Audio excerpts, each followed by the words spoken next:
सर्वेभ्यो नमो नमः।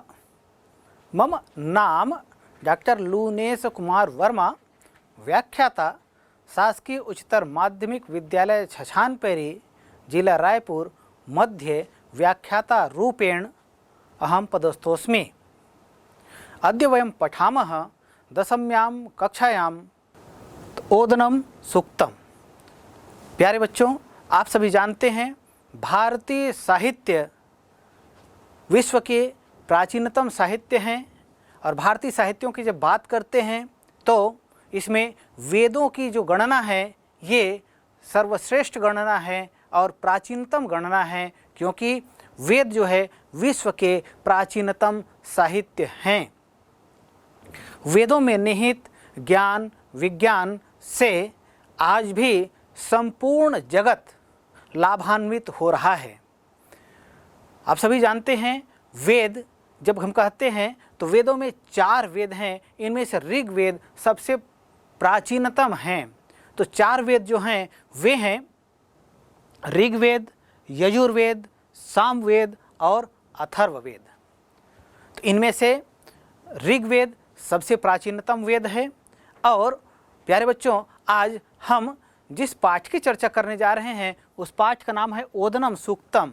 और ओदनम सूक्तम यह जो पाठ लिया गया है वह अथर्व वेद से लिया गया है। प्यारे बच्चों, आप इस पाठ का शीर्षक देख रहे हैं ओदनम सूक्तम। वेद में जितने मंत्र लिखे हुए हैं, जितने सुंदर वचन कहे गए हैं, इन्हें सूक्त के नाम से जाना जाता है। वैदिक साहित्य जिनको कहते हैं, इनमें जितने मंत्र हैं वे सभी सूक्त के नाम से जाने जाते हैं। बाद के जो साहित्य हैं जिन्हें लौकिक साहित्य कहा जाता है। लौकिक साहित्य में जो सुंदर वचन हैं उन्हें सुभाषित या सूक्ति के नाम से जाना जाता है। तो आज हम जिस पाठ का अध्ययन करने जा रहे हैं वो वैदिक साहित्य से लिया गया है, अथर्ववेद से लिया गया है। प्रस्तुत सूक्त अथर्ववेद से लिया गया है। प्यारे बच्चों, आइए हम इस पाठ को पहले सुनते हैं।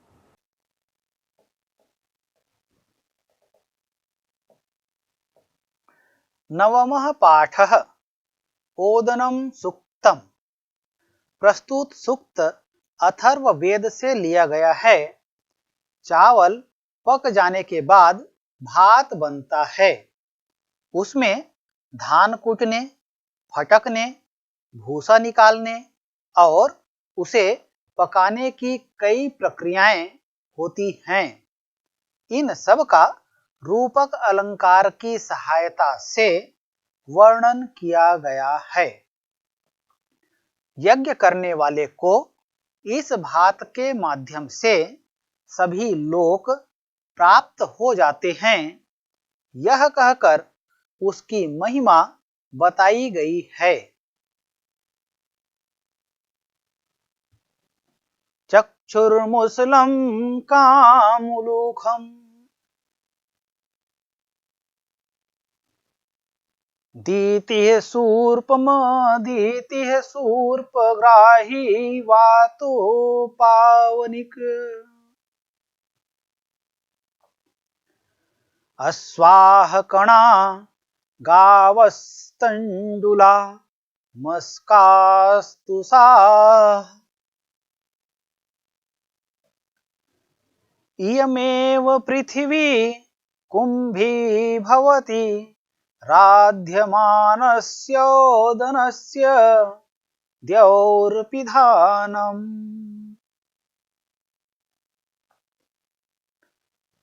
ऋतं हस्तावनेजनं कुल्योपसेचनम्। ऋतवः पक्तार आर्तवाः समिन्धते।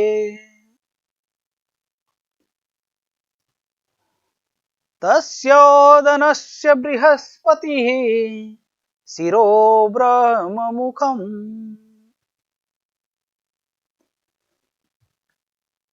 द्यावा पृथिवी श्रोत्रे सूर्या चन्द्रमसा वक्षिणी। सप्त ऋषयः प्राणापाना ओदनेन यज्ञवचः सर्वे लोकाः समाप्याः।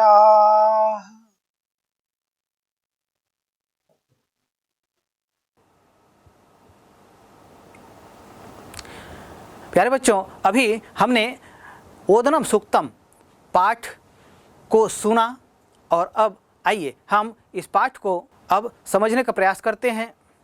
प्यारे बच्चों, इस पाठ को सुनने के बाद आइए अब हम इस पाठ को समझने का प्रयास करते हैं। ओदनम सूक्तम, इस पाठ में जितने सूक्त दिए हुए हैं वे सभी अथर्व वेद से लिए गए हैं। ओदनम का अर्थ होता है भात। तो भात किस तरह से बनता है, किस तरह से पकता है, पकाने में क्या क्या क्रियाएं होती हैं, उसके विषय में इस पाठ में दिया गया है। चावल पक जाने के बाद भात बनता है, उसमें धान कूटने, फटकने, भूसा निकालने और उसे पकाने की अनेक क्रियाएं होती हैं। जैसा कि आप सभी चित्र में देख भी पा रहे हैं कि किस तरह से धान को कूटा जाता है, उसको फटका जाता है, उससे भूसा निकाला जाता है, फिर उस भूसे में से चावल कैसे निकाला जाता है और चावल को किस तरह से पकाया जाता है। तो इस तरह से उस अनाज से भात बनने में अनेक प्रक्रियाएं होती हैं।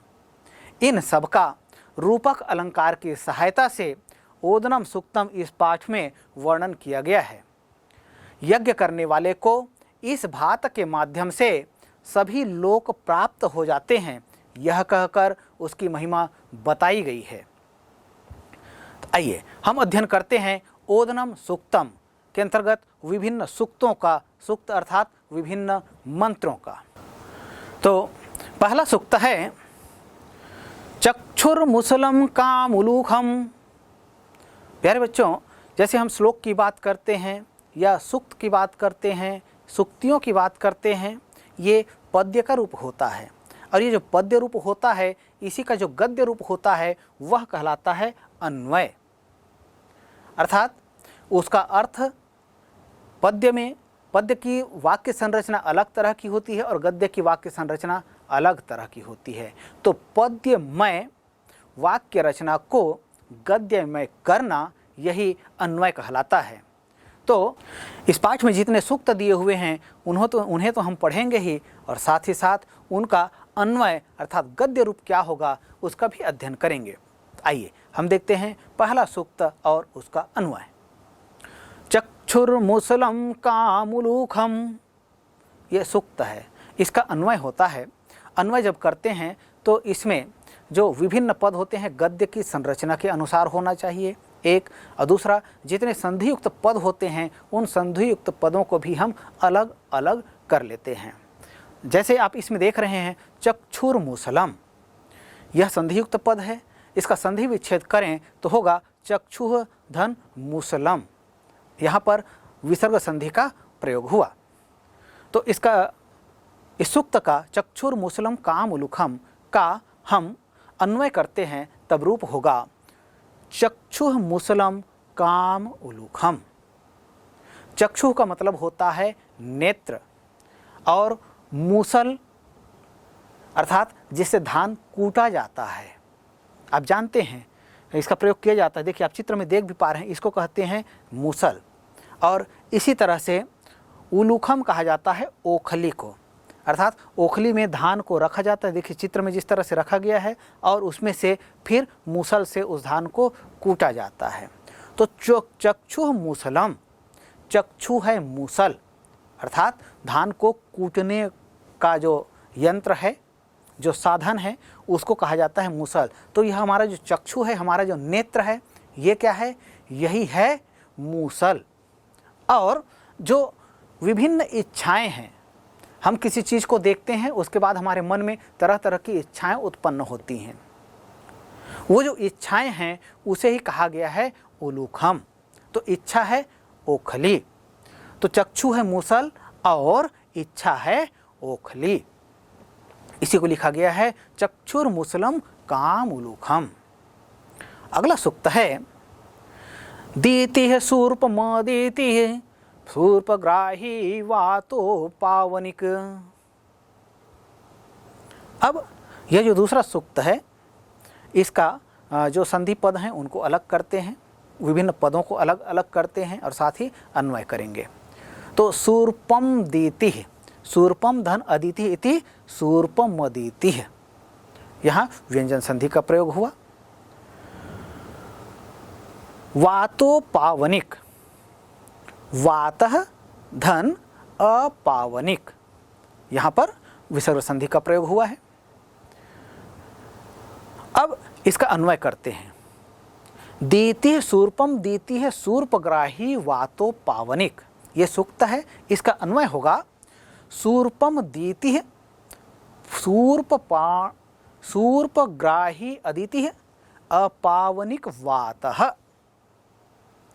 देखिए, जब हम पद्य का या श्लोक का या सूक्त का या सुभाषित का जब हम अन्वय करते हैं, अर्थात पद्य का गद्य रूप करते हैं, तब शब्दों का जो क्रम है उसमें भी हेर फेर होता है, क्योंकि गद्य की संरचना पद्य की संरचना से भिन्न होती है।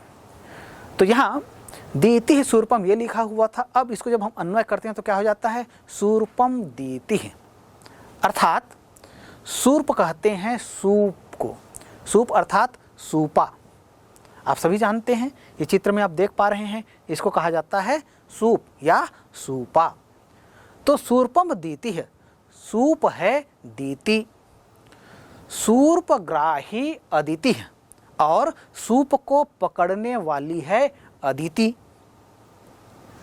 अपानविक वातः और भूसे से, वातः कहा जाता है वायु को और अपानविक कहा जाता है भूसे से चावल को अलग करना। तो अपानविक वातः भूसे से चावल को अलग करने वाली वो है वातः हवा। तो शूर्पम दीति है, सूप है दीति, शूर्पग्राही है अदिति, सूप को पकड़ने वाली है अदिति। अपानविक वातः भूसे से चावल को अलग करने वाली है हवा। प्यारे बच्चों, यहाँ पर दीति और अदिति का उल्लेख आया है। दीति और अदिति के संदर्भ में अनेक कथाएं प्रचलित हैं। उनमें से एक कथा इस प्रकार है, दक्ष प्रजापति की ये दोनों कन्या थी, दीति और अदिति। इन दोनों का विवाह कश्यप ऋषि के साथ हुआ।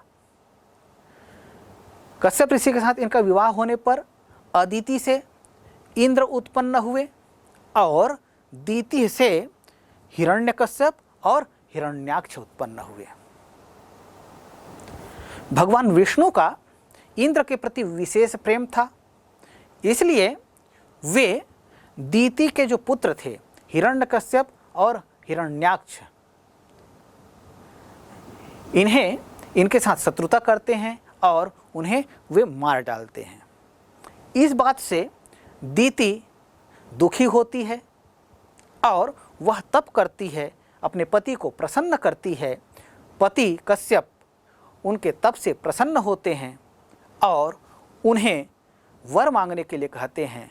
तब वे कहते हैं, दीति कहती है कि देव मुझे ऐसा वर दीजिए, ऐसी संतान दीजिए जिससे मेरे पुत्र जिनके कारण मरे हैं अर्थात इंद्र के, उनकी हत्या की जा सके, उन्हें मारा जा सके, उन्हें परास्त किया जा सके। अब चूंकि ऋषि कश्यप उन्हें वचन दे चुके थे, इसलिए वे अपनी बातों से पलट नहीं सकते थे। तो उन्होंने कहा कि ठीक है वैसा ही होगा, लेकिन एक शर्त है। क्या शर्त है? कि तुम्हें 1 वर्ष तक विशेष तप का, विशेष व्रत का पालन करना होगा। जिस तरह से एक पतिव्रता स्त्री व्रत करती है, वैसा तुमको 1 वर्ष तक व्रत करना होगा। दीति ने कहा कि स्वामी, ऐसा करने के लिए मैं सदैव तत्पर हूँ, और वो वैसा करती है।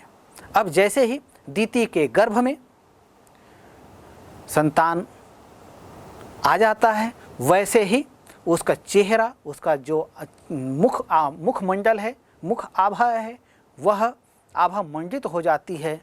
और चूँकि वह व्रत उपासना कर रही थी, इस कारण से वह दिनों दिन कृशकाय होती गई, दुर्बल होती गई। और जैसे ही वह गर्भधारण की हुई थी, उस समय अदिति को यह पता चलता है, उसके मुख के तेज को देखती है, वह सहम जाती है, वह डर जाती है। उसे लगता है कि अब दीति का जो पुत्र होगा वह मेरे पुत्र इंद्र को, देवराज इंद्र को वह हानि पहुंचाएगा, उसकी हत्या वह कर सकती है। ऐसा करके वह उपाय करती है और किसी भी प्रकार से दीति का गर्भपात हो जाए, ऐसा वह प्रयत्न करती है। तो ऐसे ही बहुत समय बीत जाता है। फिर अपने मन की बात को अदिति इंद्र को कहती है और इंद्र फिर एक दिन समय देखकर दीति जो व्रत उपासना करते करते कृशकाय हो गई थी, दुर्बल हो गई थी, उसके पास जाता है। माता, मैं आपकी सेवा करना चाहता हूँ, आप बहुत दुर्बल हो गई हैं, ऐसा करके उससे निवेदन करता है। उसके मन में कुछ और था, प्रकट में कुछ और था। तो दीति इंद्र को वैसा करने के लिए सहमति दे देती है।